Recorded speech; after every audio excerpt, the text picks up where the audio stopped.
And what's up, everybody? Welcome back to the channel. It is your boy Cheap Ludes, and I'm here with another market tips video. I know it's been a few days since I've done anything about the market, but here we are. I've been covering mostly season 2. So before we get started, obviously, like, comment, subscribe.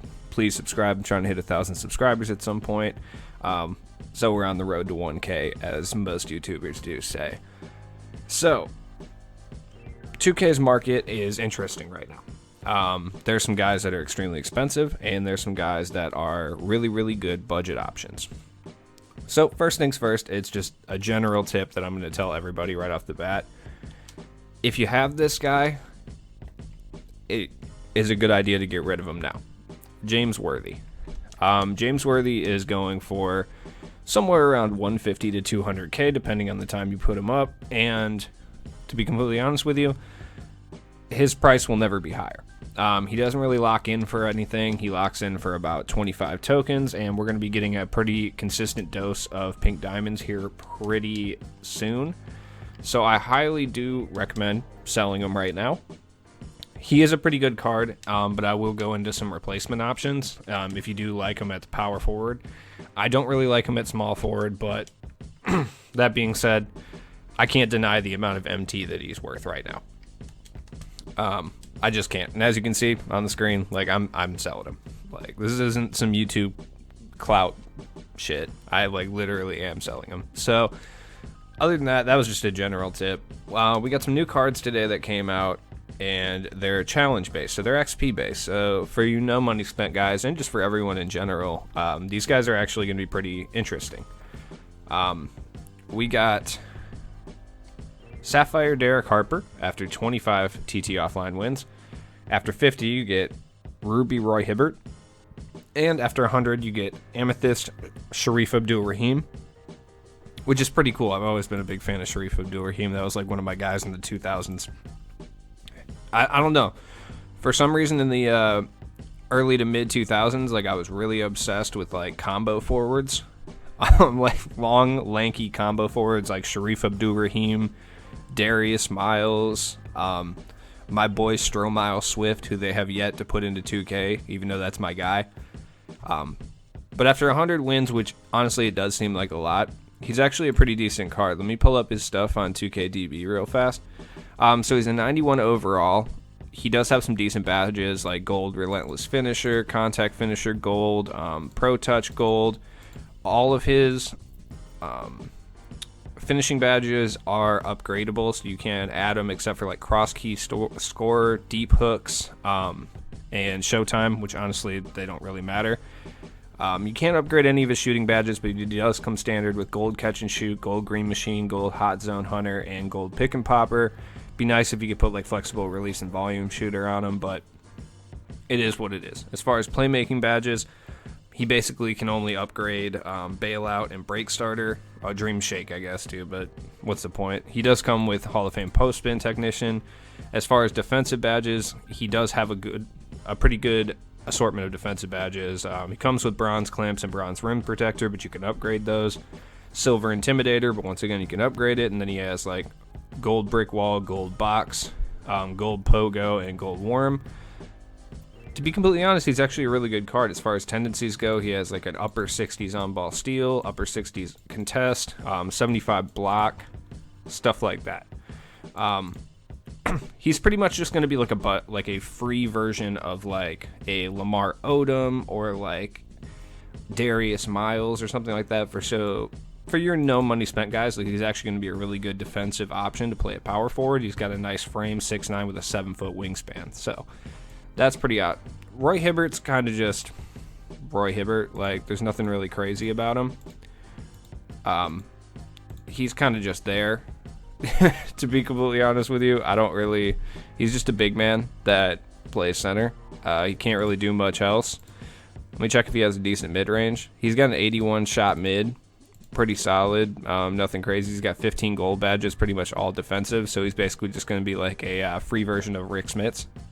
It's like the best way I can describe him. That being said, there's also challenges with those guys too, so not really something you want to miss out on. And they are, oh wow, you have to score 1,000 points over or sorry, 1,000 points, 150 points over triple threat offline for 1,000 XP.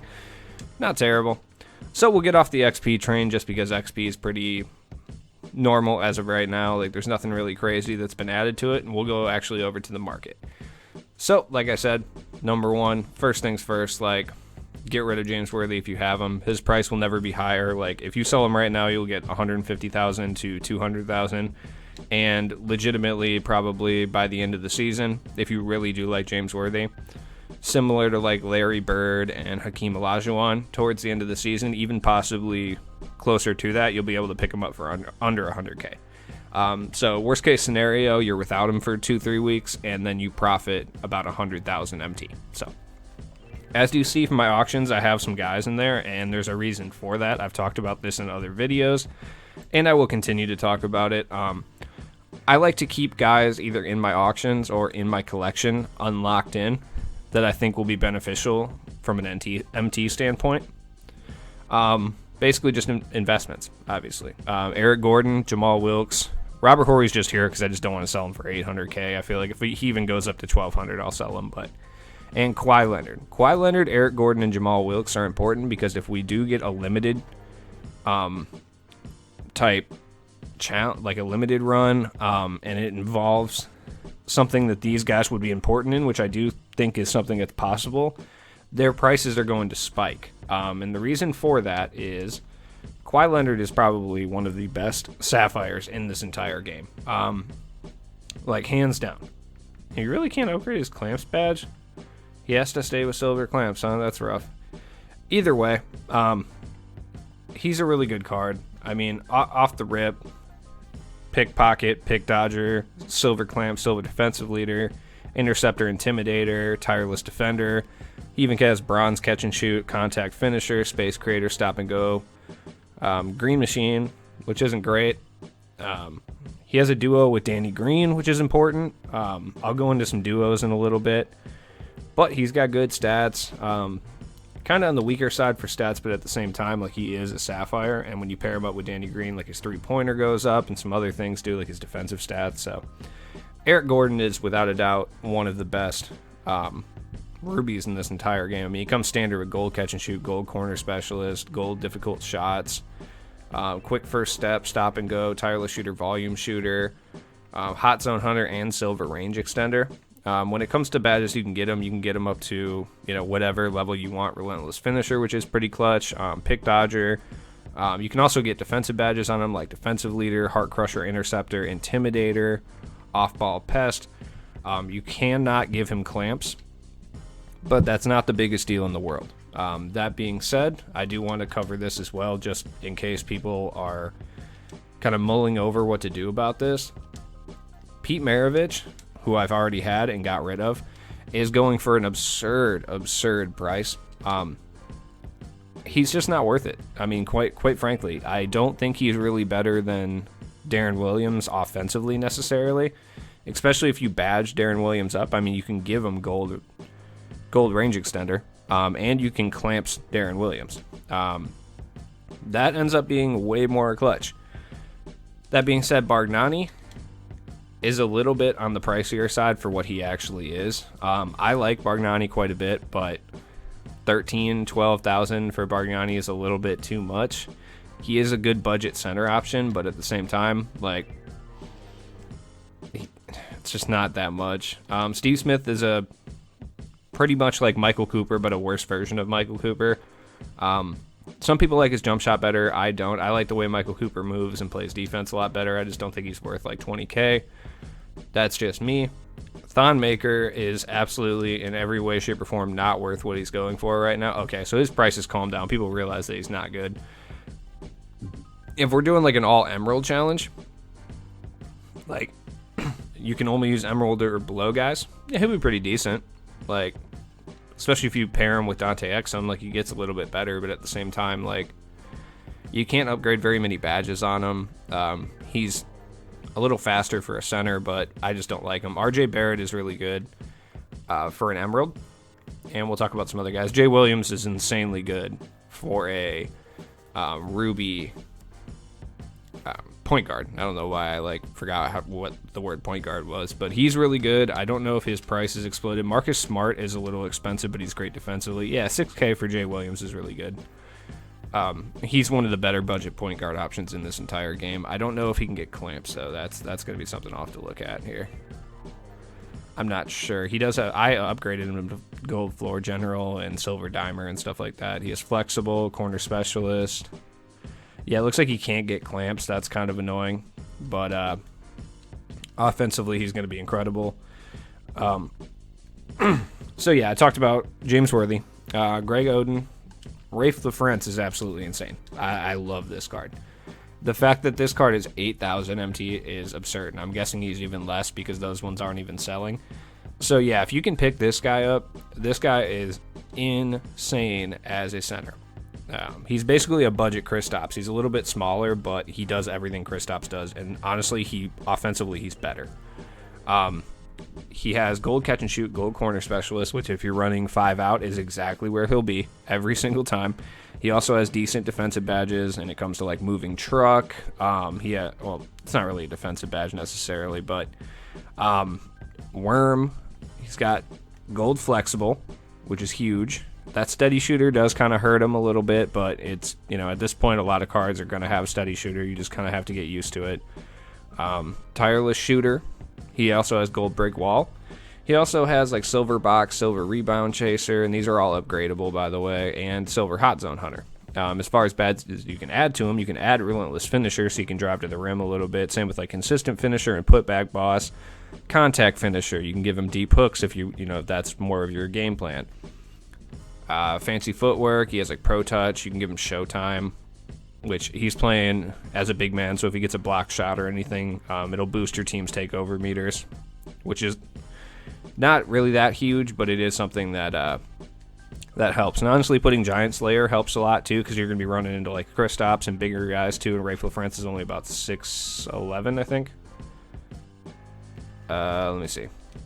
Yeah, he's about 6'11". So you're going to run into some guys that are a little bit bigger. Karl Anthony Towns is really, really good. And you can add defensive badges to him. You can pick him up for around 20K or less too. He shoots threes. He comes standard with gold green machine. Weird. Also silver catch and shoot. He has box, rebound chaser. He's basically Rafe LaFrance, but a little bit different. He comes standard with bronze relentless, bronze flexible, bronze volume. You can also give him a lot of defensive badges rim protector. You can give him clamps. You can give him defensive leader, interceptor, intimidator, pogo, and tireless defender. Now you can't give him range extender or anything like that, which is kind of a bummer. But as far as floor spacing 5 out centers go, Karl Anthony Towns also has one other thing that I was going to mention. See, his 3 is not crazy. It's an 86, and Karl Anthony Towns has a decent jump shot, but he has a lot better speed than a lot of these guys. That's key. Especially that 64 speed with ball. You're not going to see that with a lot of centers, true centers. For this price point, he's great. And if you run a 5 out offense, which I'm assuming a lot of you do, Karl Anthony Towns is going to be insane. Mike Dunleavy, you can add defensive badges to him. He's got great size. He's 6'9". He has a long wingspan, a 93-pointer. His shot is easy enough to time. He has Hall of Fame corner specialist, which is huge. So once again, if you're running 5 out with gold catch and shoot, out of this world, and gold hot zone hunter, yep. So as far as badges you should add, he does come standard with bronze range too, so you could jack that up. Giving him relentless finisher, difficult shots. Let's see. You can even give him dimer and pickpocket, and most importantly, you can give him clamps and defensive leader. Interceptor, intimidator. Wow, you can give him those too, and rebound chaser. Oh yeah. Mike Dunleavy, you can add pretty much every badge to him. Handles for days, quick first step, Deadeye, floor general even. Yeah, Mike Dunleavy's a sneaky card. He is a really sneaky card. And he's going for super cheap. Definitely look into Mike Dunleavy if you need a sharpshooter. Legitimately. I've said it before, James Harden, if you put in the amount of MT to badge him all the way up, he's going to be an absolute beast. Throw a shoe on him. A nice coach. That way his 3-point goes up to at least a mid-80s, which is an acceptable level. he can be very important for you later on, especially if you are on the quest for Jaylen Brown for limited, because James Harden is going to be involved in quite a few limited runs. I just have this sneaking suspicion. 2K has given us a pretty interesting opportunity here when they introduce the badge up system, because it now gives us the ability. We're in this weird stage of the game right now. So every year in 2K we have stages. There's the beginning stage of the game where every card is usable. You don't really have super teams yet. It's just kind of who can play the game better. Then we get to this portion that we're in right now, where you do have the ability to use budget cards. Like budget squads are effective against like a god squad. If you run into a god squad like my squad with a budget squad, you can easily win. Like, it's not really like a foregone conclusion that you're going to lose just based off cards alone. Yeah, it's going to be annoying because you're going to have like badged up Darren Williams splashing all damn near half-court threes and like Pink Diamond Curry's doing Curry escapes at the 3-point line. But at the same time, like, you have the ability to win if your team is tailored correctly. So identifying guys that can badge up a lot and then investing in those badges, key. If you don't plan on badging up cards though, sell your badges. Like, especially like range extender, flexible release, anything that has to do with shooting is going to be an expensive badge, always. That's just how it is. And clamps, like, because clamps is important. So I've talked about a lot of these guys in my video. I did a video where I ran gameplay with all of the cards. Larry Johnson's not really worth it, but he's just not expensive enough that I'm selling him right now. I like him. Same with Danny Granger. I just like Danny Granger, but he's not really that great. Other than that, I've said it before and I'll continue to say it. Sell all your non-diamond shoes, but I recommend keeping your diamond shoes. You can put them on a player if you want, but do not go and sell any of the diamond shoes, because right now this diamond shoe is going for about 6K, right? But around when Galaxy Opals and Dark Matter start to come up, these shoes are going to explode in price, and the reason for that is because people are actually going to start applying them to stuff. Everyone kind of knows applying a diamond shoe that has like a 3-point boost or like something like that isn't really worth it until we get like an overpowered like Mega Giannis or like an overpowered Ben Simmons or something where it's going to make a huge difference. So anyways, guys, like I said, I did mention how there's investments, guys, that you should invest in to make a lot of MT profit, and I'll just go through a list of those guys right now. Eric Gordon is without a doubt a huge bonus. Like, he's going to be a card that you're going to be able to invest in, and I honestly believe that he'll be... Man, what set was he in? I already forgot. Was he a Flash guy? Or was he an Idols guy? I think he was an Idols guy, yeah. He'll be a card to invest in because you can buy him for 3,000. And if we do end up getting like a limited run where you have to use Ruby or below players, Eric Gordon's price is going to shoot up through the roof. Right now, there's still a bunch of them out right now, but I think later on, towards the end of the year, they'll start to go down. Michael Cooper, great card if he's still up in price. Oh yeah, he's still expensive. People know. He's not really a guy to invest in. These guys are always good to invest in. Bargnani. Like, the high tier guys aren't good to invest in because their price is only going to go down. But when it comes to guys like Bargnani, Rafe LaFrance, Karl Anthony Towns, those guys are going to go down. Darius Miles, if you are in need of a power forward that plays defense, Darius Miles is incredible. You're going to have to put in some badge work on him, but I promise you that this guy going for like 30 to 40K is one of the most underrated cards in the game.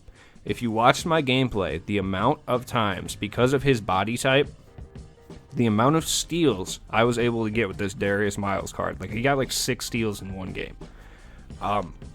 He has a lot of upgradable defensive badges as well. He comes standard with a lot of driving and finishing badges.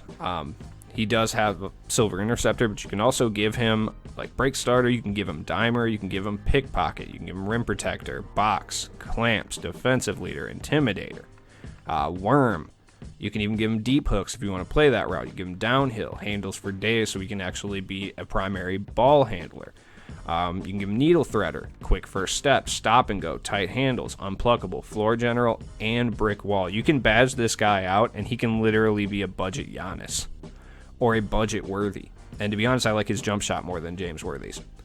So Anyways, guys, I hope these tips helped you out. I'll be back with new videos later. I'm going to do some budget squads that'll help you out in Triple Threat Online, and then I'm probably going to do an unlimited budget squad because lower overall cheesing is the way to go. So, anyways, guys, thanks for watching. Have a good day.